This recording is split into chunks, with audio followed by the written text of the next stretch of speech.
All right. We're back with another episode of Content is for Closers. Got a different one for you today. Carlton, we were talking about trying to grow the audience, trying to grow their relationship with you and I as hosts. And I think Yeah. what we settled on is, this is the barometer we're going to start measuring against. We are currently at like a healthy, evangelical church size, I would say, right? In terms of our audience size. There's a Yeah. good group of people here on Sundays. We're not mega church yet. We Yeah. may never get there. We're not music venue packed out for T Swift, but we're Yeah. on our way. I think that was the Uh, analogy you came up with, right? So our next goal is really just mega church, right? Like Mega church. just small mega church. What's an extra medium sized church? Exactly. And what the thing that comes with churches or with just larger audiences in general is that you're not just going to hear a guest that's interviewed, right? I mean, you Yeah. might, if it's a big enough guest, if it's Elon, you might go to a conference, but there has to be some value that the speaker, the host, the creator, the author, whatever, brings themselves in order for that audience to grow. And so that's what some of these episodes are going to be. You'll notice if you're listening, if you're a regular listener with us, and we have several of you now. These will come out on Fridays. So we'll have our normal interview episodes continue to roll out Tuesday, Wednesdays, and then on Fridays, you'll see some of these that are a little bit more topical, and then hopefully We're, will help you in your content journey. we're just trying to bless your weekend, make you have an That's extra right. good weekend, full of helpful tidbits from Carlton and Adam. That's right. So for this first one, we were kind of like, all right, what do we talk about? What are content ideas that we can even discuss and have a positive impact on? Where can we find content ideas? And in that question, in figuring out how to answer that question, we stumbled upon this episode. So that's kind of what we're going to talk about today. We're going to talk about how you as a creator, you as a podcast host, where you can go, especially once you've sort of exercised or exhausted. That's the word I was looking for. The low hanging fruit of, okay, here's my personal experience. This is what I've done, or here are all the FAQs on my website. Like those are the easy ones. But where do we go And for from people there? that haven't heard that, really the most easy low hanging fruit is take what's on your website and make content about it. That's like easy low hanging fruit. So this is going a step beyond. We're going to get a little meta because we're talking about finding ideas while we were trying to find ideas. But that's where we landed today. Yeah. So you're kind of seeing our process in real life. The one thing I think we need to establish right up front is what good content is. And, there's a lot of different definitions of it. But I think one that we're sort of using, this is not a final definition, this is not a be all definition, is that it has three attributes, being it's fresh, it is valuable to the audience, and it's credibility building. And so I just want to establish that because our content ideas, finding good content ideas, will be measured against that definition. And, we could talk about why that definition is important, but fresh, obviously, the algorithms bless freshness. We are seeing that. We were just looking yesterday at our analytics, and they've just gone, almost doubled by as we've continued to increase volume of publishing. Valuable, obviously, no audience is going to listen if you're not adding value. But on the flip side, if you're not doing things that are going to add credibility to your own brand and to your own business, then you're just having fun. It's probably not something that you can sustain long term. So those are the three things that we started with. What did you? And really, I'll say too, with value, there's a lot of different ways you can bring value. Yeah. So you could bring value through entertainment. You could bring value through information. We've gone through some of this before, but yeah, I think the big takeaway is with especially with value is don't get stuck in just thinking that value has to be just information that somebody's listening for. There's a lot of different ways to bring that. And that kind of goes hand in hand with that freshness, not just doing the same thing over and over again. Yeah, 100%. All right. So can I tell you about the book that we're going to kind of use as foundation? And there are 4 places to look for fresh content inside of that. Is that all right? Let's hear it. Let's hear it. So the book is, let me actually grab it. The book is, you have it on your shelf in physical form. It's fresh because I was doing some brushing up on this. The book is called Steal Like an Artist. If you're watching on YouTube, you can see it. It's by an author named Austin Kleon. Have you seen this, Carlton? Or have you? Yeah, I've read it. Okay. So here's the question for you, Adam. Do you know who the first person to say "Steal Like an Artist" was? No. Do you know where that's taken from? No. It's actually taken from Pablo Picasso. He was the first one to say that. And Really? I mean, maybe somebody said it before him, and they just didn't write it down. But yeah, he's the one that it's attributed to, was saying "Steal Like an Artist." Wow. So we're actually learning from like the Michael Jordan of artists here, which is Yeah, encouraging. And yeah, this book, highly recommend it. If you haven't, it's very short. You can see here, like, and a lot of it is, he's kind of a author, but he uses a lot of pictures and, I don't know, what would you call this, word art, I guess. yeah. I mean, infographics, And so anyway, really, really helpful book. He has 3 books. illustrations. He's got 3 That's what they books, call them. and he gives a ton more than what we're going to cover. But there were 4 areas specifically that I thought were really helpful for me. I think just in some order, it's curating your own content diet, copying, obviously stealing like an artist, copying people that you appreciate, building a family tree, and making what you like, not only what you know. Where do you want to start with those 4? I mean, I think that first one is good. Just curation, because I think so. Here's, and I'll say this as a person who is an artist. I went to art school. Flex. Like, yeah, I'm sorry. I just had to do it once for this episode. So in a lot of ways, a lot of people think of art and they're like, okay, when it comes to creativity, here's the be all end all. And even some people will say, oh, I'm not creative. I'm just in marketing, or I'm just in software or something. And really, a lot of those things are way more creative, or just as creative as art can be. It's just they're in a different medium. So in art school, you kind of get used to like curating and managing these areas of inspiration. So everyone kind of had their like secret sources of inspiration. Like you go to this like part of the library that no one else really knew about, and like maybe it was a science textbook or something, and you just look through and look for interesting illustrations and styles. But everyone was kind of like guarding these areas of inspiration. And this is kind of like, as the internet is gaining in popularity and some of the tools are kind of coming out. So Pinterest was, invented, or actually became popular, I think, when I was in college. So it's like we're figuring out all these tools, and everyone starts to kind of pull from the same sources. And I think this is something you got to think about.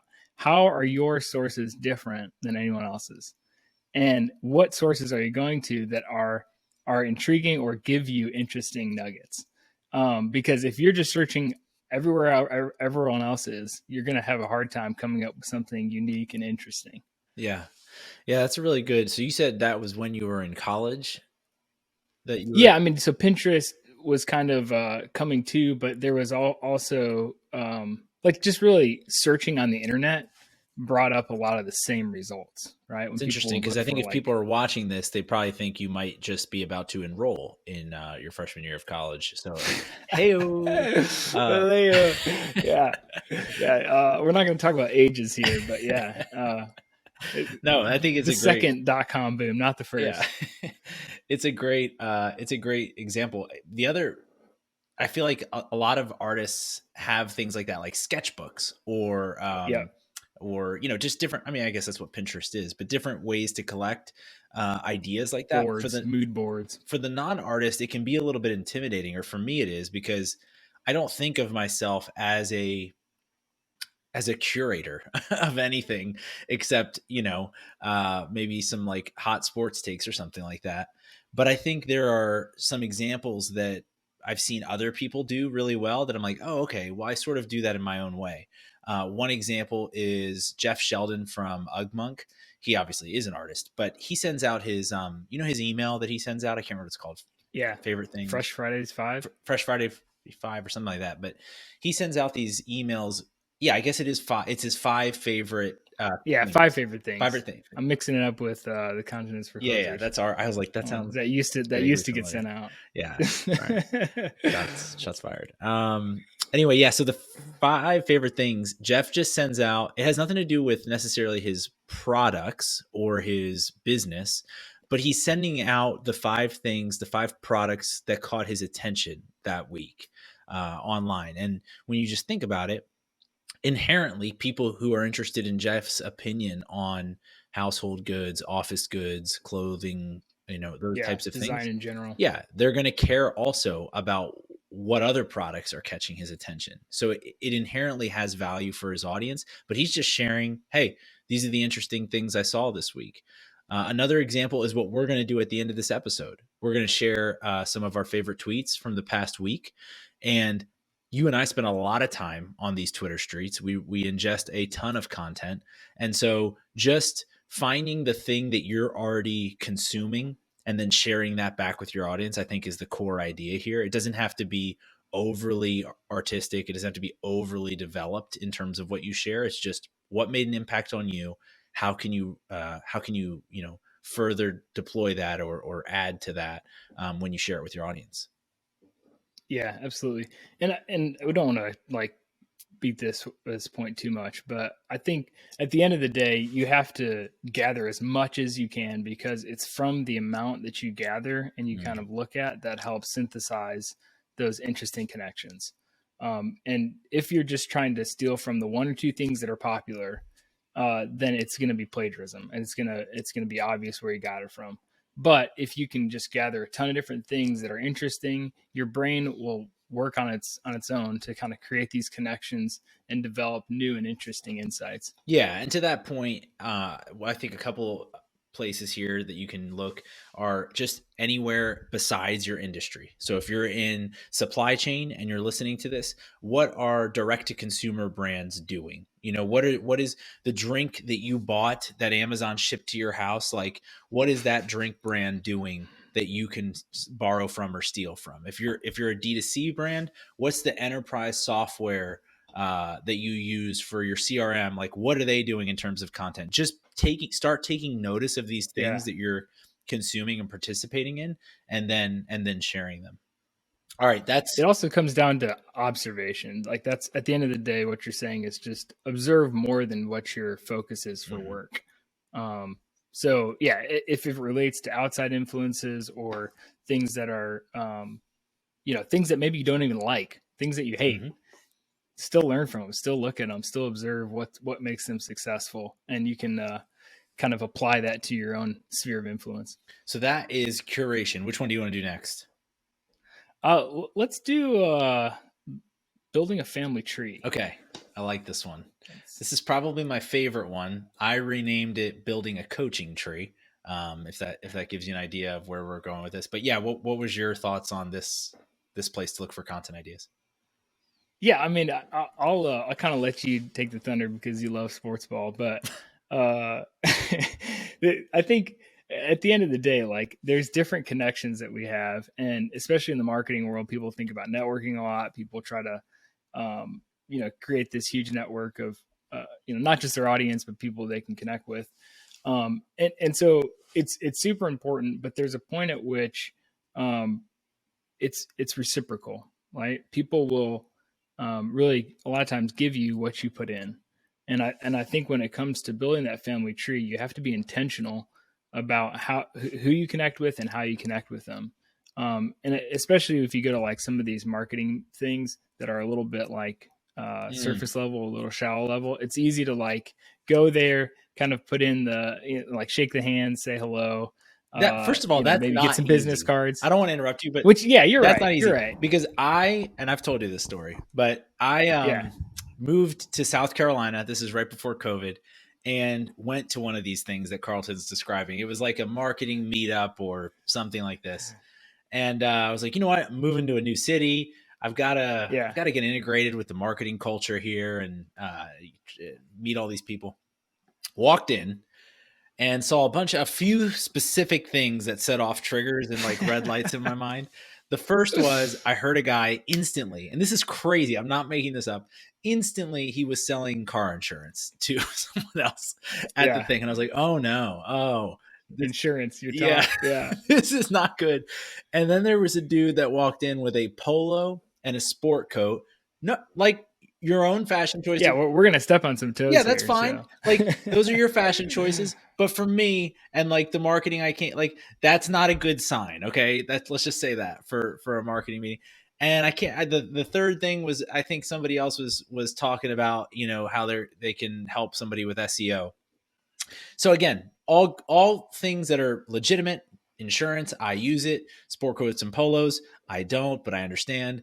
And and SEO, all real things. But just immediately sent goosebumps down my neck. So I walked, did a lap.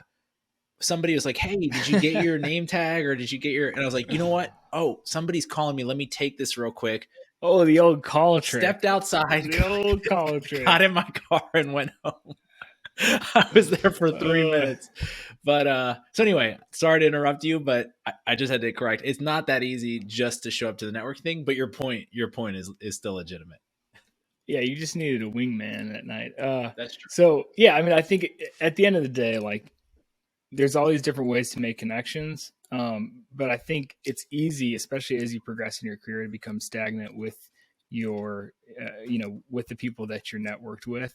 But being intentional and taking it past that first step of just exchanging the business card, following up is a huge thing that so many people just don't do. Checking in, you know, finding random days to just reach out, Yeah. that will go a really long And I way. think it's past just networking too, right? Like in Austin's book, he talks about the idea of a family tree or a coaching tree as taking inspiration from artists who you look up to, artists who have influenced your work, um, putting them up and acknowledging that so that you can make sure there's a diversity of ideas and Yeah. skills that you're taking from, and then making sure you're pouring into the people underneath you. And to the sports analogy we kind of alluded to earlier, I do love the coaching tree philosophy. Like great coaches produce great coaches, right? And I also think that some of the best athletes ever have done the same thing. I'm going back to the bookshelf, book number 2 today. This one's called The Uh-oh. Mamba Mentality by Kobe Bryant.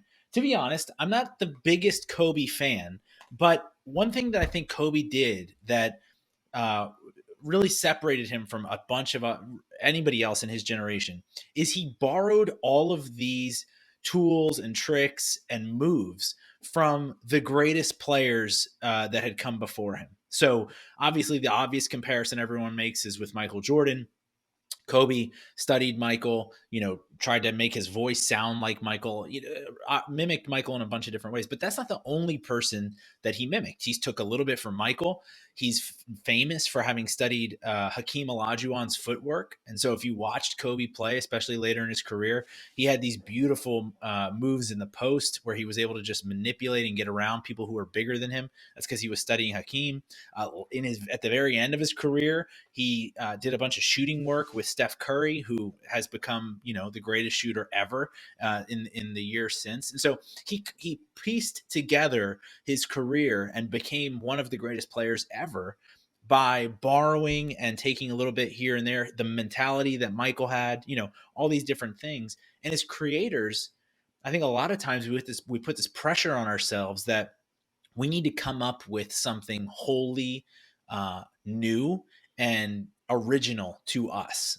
And it's just the reality of what we're doing, and B, the internet, that like nothing we're going to say is going to be truly original. So the better move then is to find and acknowledge those creators that we look up to. And when I say creators, that could be entrepreneurs, that could be salespeople, that could be artists, that could be, a bunch of other things, and thoughtfully, intentionally taking from them, stealing from them in order to compile our own skill set. Did I take that too far? Did I take the sports thing too far, Carlton?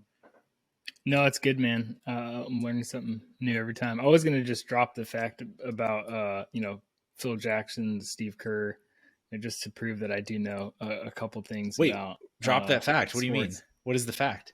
Well, when you were saying that great coaches produce great coaches, Oh yeah, for sure. I was Great just gonna example. say that I knew that connection. 100%. That I'm not completely ignorant when it comes to sports. Yeah, Phil. Uh, Phil made Steve Kerr, and by the way, Steve Kerr also was on the Spurs with Greg Popovich, who's like, maybe number 3 or something all time. So I didn't know that. yep. So there you go. Yeah. So, and this whole thing we're talking about when it comes to stealing like an artist, is really just doing that, figuring out how you can learn from and take from things that have been done before. There's nothing new under the sun.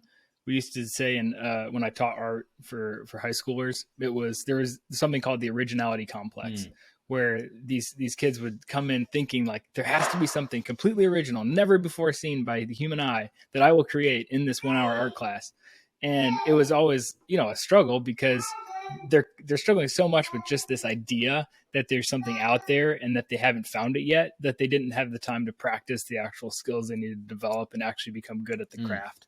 So, at some point you've got to kind of lean into bettering your craft. And this is kind of the next part we're going to talk about, is learn by copying. So it's okay to get into copy mode where you're just, and I tell my students this, like, I'm not saying that good drawing is just copying. Like, I'm saying the exact opposite. But how you become a better artist and how you learn to copy, or how you learn to create good art, is by copying, line by line, some of these great artists. Copy the great line work of Albert Dürer, and figure out ways to, hatch like he did, or figure out ways to, in the business world, make a decision like your favorite business person, whoever that may be. So I don't know. Have you ever read the Benjamin Franklin biography, or I think there's one by Walter Isaacson. Have you read that one? I might be wrong on that.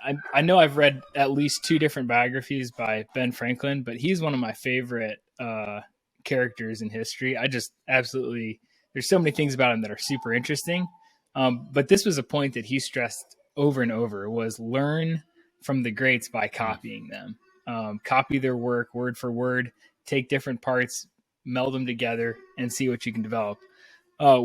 What do you have to add to that? This is my favorite one. I mean, the first 2 are a little bit more ethereal, or a little bit more strategic, like curate what you observe, learn from the greats, embrace that. But specific, if you're like me, you're like, okay, but specifically, how do I get better at the craft of content? And this is the answer to me. Like you said, it's copy work. So it's whatever your craft is. If you are a writer, it's sitting down longhand and copying out writers who are better than you. If you're a speaker, it's saying with your mouth, with your words, a speech or an interview or whatever that someone else did who is better than you. If you're an artist, you gave that example, a visual artist. And so, I did this. I just did this. You know about this, but I took Sam Parr's course called Copy That, which is not a course, is probably is not the right descriptor for it, but it's essentially a set of exercises where he provides you with some best in class writing examples, going all the way back to like great ads from the 50s, newer ads. There's a Louis C.K. like bit in there that you end up writing out. So it's kind of a sampling from a bunch of different genres. But so for 14 days, every day, you spend 30 or 45 minutes writing longhand what these other better writers wrote. And I'd be curious, because I know what I think, but have you noticed anything? And if not, don't lie. We can just, have you noticed any difference in my writing? We can't edit this since I took that course, or have you? Oh, absolutely. That's right. All 5 of my tweets are just Adam tweets at the end of this. They're just oh, in the 5 tweets. No, but seriously, have you seen like? No, I have.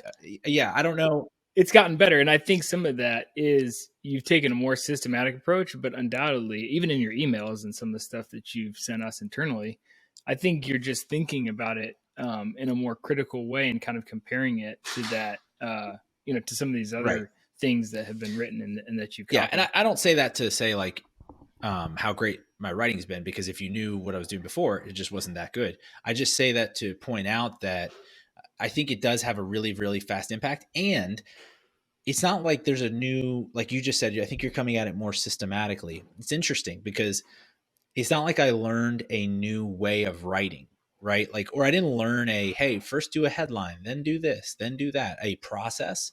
It's more so, I think, as you do the copy work, you almost by osmosis begin to learn your own system and learn what is good and what works.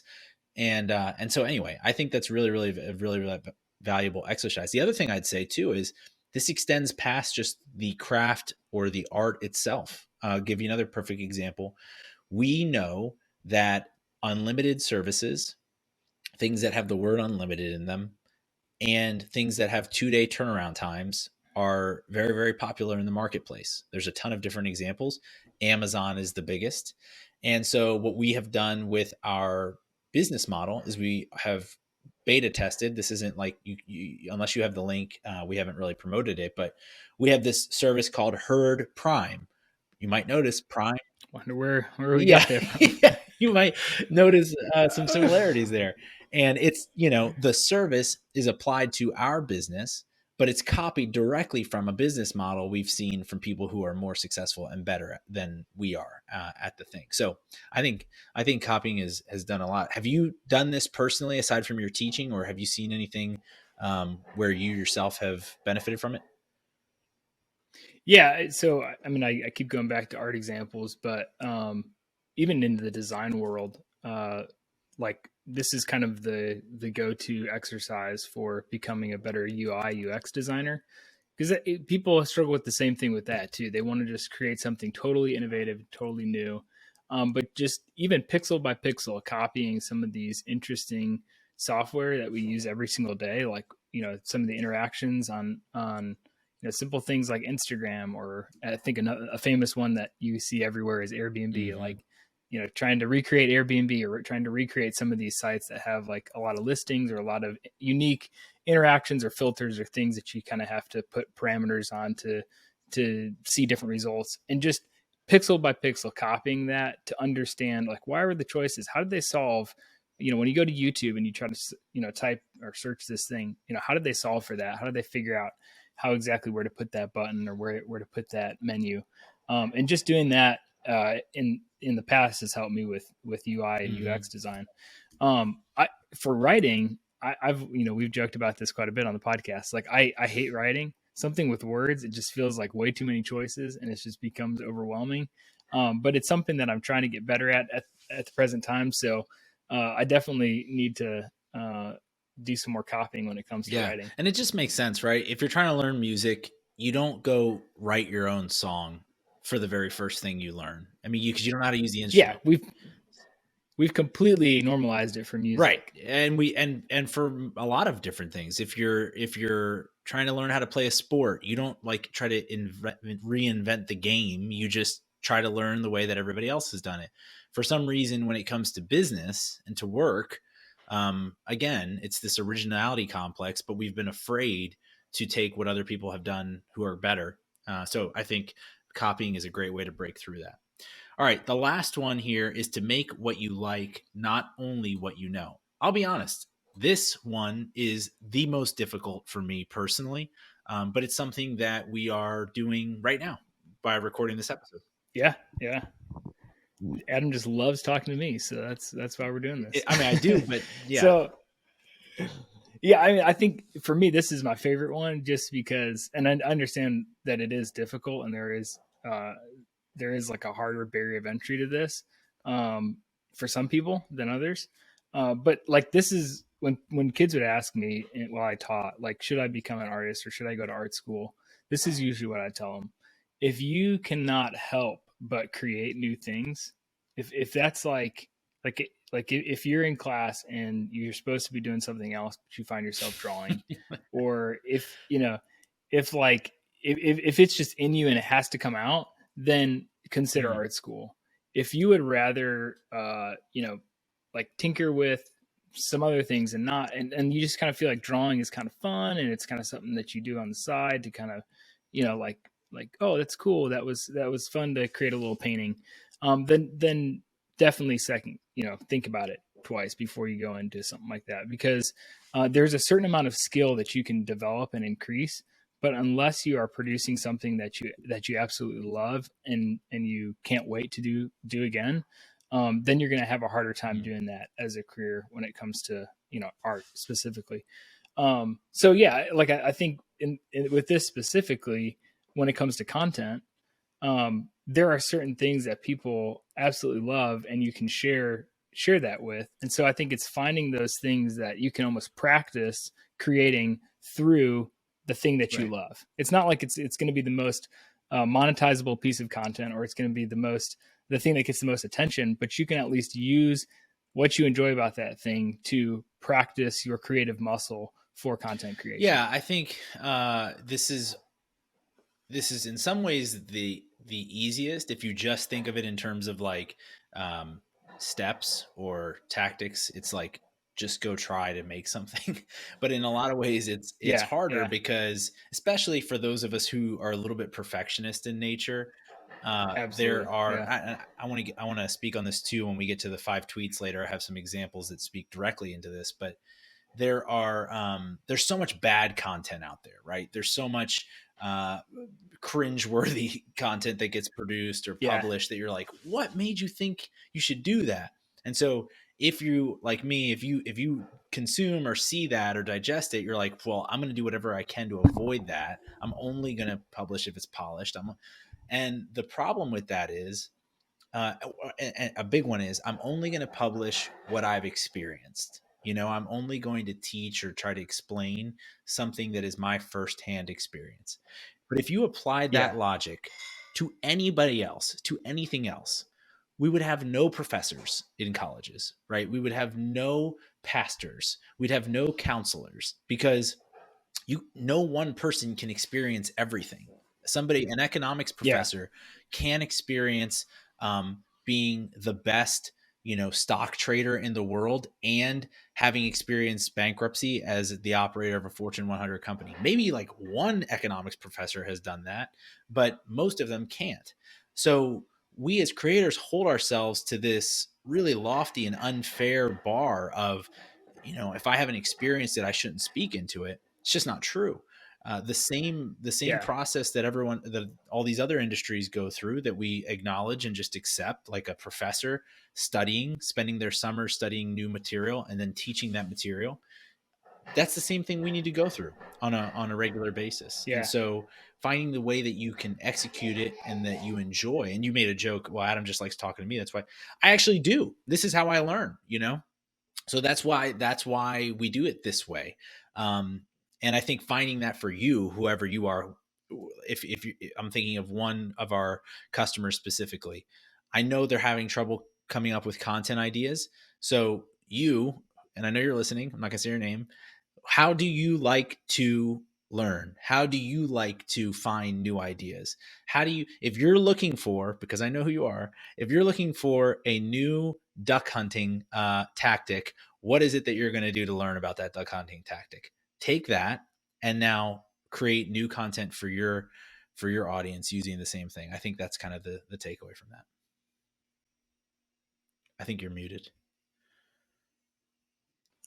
Oh, make sure you leave that in, Johnny. Uh, all the duck hunters that listen to our podcast just got tremendous All the value. duck hunters, yeah. All the duck hunters. I'm sure there's a ton. So yeah, and two, I think the other aspect of that is some people stop at what I've experienced, and then other people stop at not just experience. They think I have to have mastered this thing. I've got to get to the bottom of the very very best way to represent this, and that's just an impossibility for a Mm-hmm. lot of people. So take what you do know, take what you do love, and create with that first, and then let it progress from there as you learn. So that was good, Adam. I hope other people enjoy that. We didn't No, practice this before, and I think it turned out pretty good. So hopefully everybody agrees with us. Somebody's like, you think it turned out well? Yeah, like maybe don't be so loose on what you guys create. But yeah. no, it's good. So in conclusion, though, I would say that really this whole idea of stealing like an artist is just one concept, but there's a ton of different tips and concepts Mm-hmm. embedded within that and different ways that you can exercise it. So um what's the next thing that you can practice? What's the first thing that you can tackle that falls under this category of just observing, looking at what other people are doing, kind of building that portfolio of greats that have come before you, and then copying from them, not just claiming it as your own, but changing it, modifying it, adding to it, and then doing that with things that you love, and letting it come out of a place of of joy and of enjoyment as you create. Really good. So, listen, if you are listening still, we would love to hear your feedback. We'd love to know, Still, if you're at this point, you've made it 35 minutes or whatever we're in this. We'd love to know if this was helpful, if this is something that you'd like for us to do more on other content related topics, or if we just should stick to sports, which I'm fine with. Whatever, whatever you think we should do. But before we wrap up, I do want to give us a chance, Carlson. You had this idea that we should share our favorite tweets from the past week. I love that. I think it's a great example of the first step, curation. So how are we going to do this? How many are we doing, first of all? Well, maybe we should just. I mean, we're kind of running out of time, but what if we go until we have three? Three total or That three sound good? each? That's Three each. three Okay. each. All right. That's six All total. right. You start us off. Whew, I gotta kind of quickly choose between my. Okay. I can start. So the first one that I had, I kind of did these in a couple of different ways, but this one comes from Justin. What was his name? Pulling it up here. Justin. Yeah, Justin. It's only one Justin. Trying to give the username, of course. Justin Jackson. He tweeted out about the fact that he started his company. So this is the founder of Transistor FM, which is a podcast hosting platform. We use Simplecast, that's a competitor to theirs. And he didn't start Transistor until he was in his late 30s. He and his partner both. I think his partner maybe was in their 40s. And it didn't even scale until they were both in the middle of their mid 40s. And so he wrote this thread about the fact that the narrative that you have to be young to start a successful startup is wrong. And I think the key of that thread, or the key tweet, was that he said, yes, it's multiple factors, the idea that you can start one when you're older. But he says the accumulation of skills, experiences, intuition, connections, and resources is the key to finding success. I thought that was so good and so different than what most of the common, discourse is around starting companies. Specifically, this idea that normally we think, oh, you have to be a young person, you have to, have all this. But for many people, it's actually the culmination of a career's worth of work that allows you to have the opportunity to build a company. And this is the old way of doing it. Like back in the day, you'd be a lawyer for however many years, and then you'd open your own law shop. You'd be a blacksmith for how many years, and you open your own. Yeah, that model has kind of gone away a little bit. But I think for most people, and especially maybe older people who might be listening to this, you're just about to hit your prime years for starting a company. And I just think that's encouraging and exciting to think about. Yeah, it's awesome. So I'll try to go fast, but we were talking about maybe outlawing threads, but I think at the end of the day, some of the best stuff right now is in threads, so we'll keep it. So this one's from Dan Kulkove. I think I said it right. Sorry, Dan, if I didn't. I'm sure he's listening to this live. Yeah, let us know, Dan. So he's kind of considers himself an indie maker. He was a COO of a couple different companies. So he just kind of pointed out some really good articles that have come from the website Indie Hackers. So that's like one of my sources of inspiration. So I'd seen a few of them, but not all of them. There's a ton of stuff that kind of comes through that pipeline, so it's hard to keep up and read everything. But these 10 were really, really good. I'll kind of leave it at that, because if I was to dive into it, there's just so much gold in there. So this is just from July that he just gathered, these articles, and there's some really good ones. Give us like a kind of what is the overall theme of them, or just to tease them? Yeah, so they're all kind of like indie hacker related. So they've got something as focused and as narrow as 6 tips for the perfect SaaS sign up. So that's pretty narrow. But then on the other side of it, there's one in there that's basically how to get to 1 million users. Okay, so pretty hard hitting stuff. So that's great.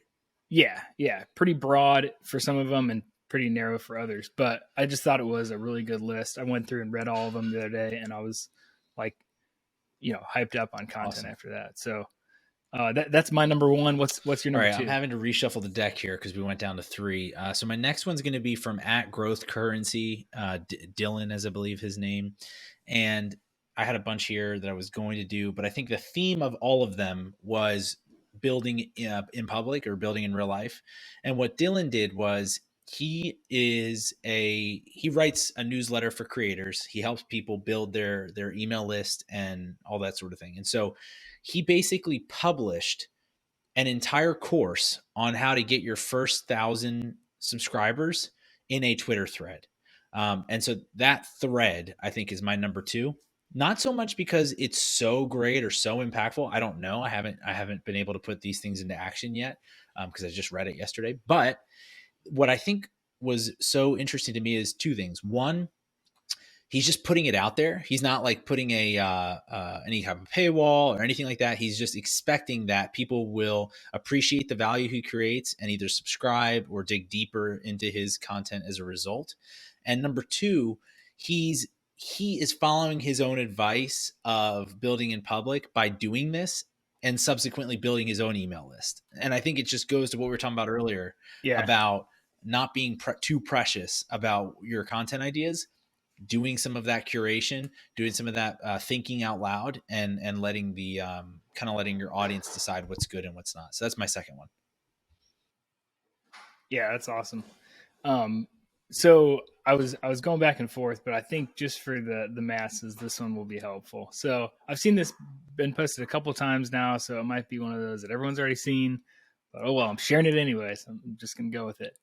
There was 2 tweets about Google Drive. One of them was good. I'm just gonna restart this over. This one, she like put spreadsheet. They were all like spreadsheets. So for my number 2, it's coming from Alex Brogan. Much easier name to What a say. name! Yeah, I thank like you. that last name. Yeah, a little bit easier. So this is another tweet thread. I couldn't help myself. I love a good We tweet literally, thread. before we got This is on 10 here, mental Carlton's like, I concepts. think we may should ban tweet threads. Now all of them have been tweet threads. Okay. So this is 10 mental concepts that will make you way smarter. So pretty generic sounding title there, but I thought the good, really his whole list was comprised of some good mental frameworks that I hadn't seen. Like there's some ones that just show up all the time, and he didn't go to those obvious ones. So we'll just give you one takeaway or one quick bite of the thread. And this first one was systems versus goals. So to achieve more, focus on the process first, the system that will get you to the goal. So he's got some interesting things like that where he kind of breaks it down. Some ones that maybe people have heard of, but some more unique ones Cool. that maybe you haven't. So that's my all right, number 3. This was inspired by you, Carlton. We were talking yesterday. It's sort of the impetus for this top tweets segment was you mentioned sometimes you feel like there's so much to consume, and if you don't stay on top of it, then you could be missing out or whatever. And I said my response was I sort of used to feel that way too, except then I think sometimes that all of Twitter is just complete BS and sort of useless. And so, one point in that favor, this tweet comes from Greg 16676935420. If you're a Twitter user, you probably know about Greg. He's everywhere. He's kind of a meme account. He tweeted yesterday, if Elon Musk takes the $44 billion he was planning to use to buy Twitter and divides it evenly to everyone in the world, we would all get over $5 million. I can't even get through it. But the reason I picked this tweet is because obviously he's joking. He's a meme account. Like, this thing has been quote tweeted up and down by people virtue signaling, being like, how is Elon not going to do this? Elon is an evil person if he does not provide this money for everyone. And if you just think about it for less than a second, that math makes no sense whatsoever, but has gone extremely viral with people just buying Greg's stock and buying his stupid meme stock. But anyway, I just think I love Twitter. I'm a huge power user, but I just don't take it that seriously sometimes for reasons like this. Oh, that's great, man. So my third one is similarly humorous. Not quite as much as the outright lying to your followers, but so I don't know if you've seen that meme of the guy who's got like weight equipment and he's like doing just Oh, impossible things with it. So like his first one is with the yeah, roller yeah, thing yeah. with a couch on his back. So this is just for our YouTube users. I wanted to give them a good treat. But the meme is essentially people who are still doing UI design in Photoshop, and it's just got this guy. So uh, yeah, it's a Yeah. clever use of It's the this dude meme. who's like carrying, It's to explain it, it's impressive. like he's carrying a weight bench while he's running on the treadmill or something, like stuff like that, right? Yeah. Yeah, yeah. It's like he's jump roping with a barbell and he's got like the bench strapped to his chest with chains. Yeah, it's I mean, I'm impressed that the guy could do some of this stuff, but It is. makes for a That's good great. meme. We'll have to keep working on that. I think maybe what we'll do next week is bring our top tweet of the week. A single Yeah, top just tweet. one. I think Yeah. that will be good. But listen, again, if you made it this far, thank you so much for listening to us. We'll be back on Tuesday with our regular interview episode, and probably next Friday with a new idea to help you make content that drives revenue for your business. I think that's it. See you next time.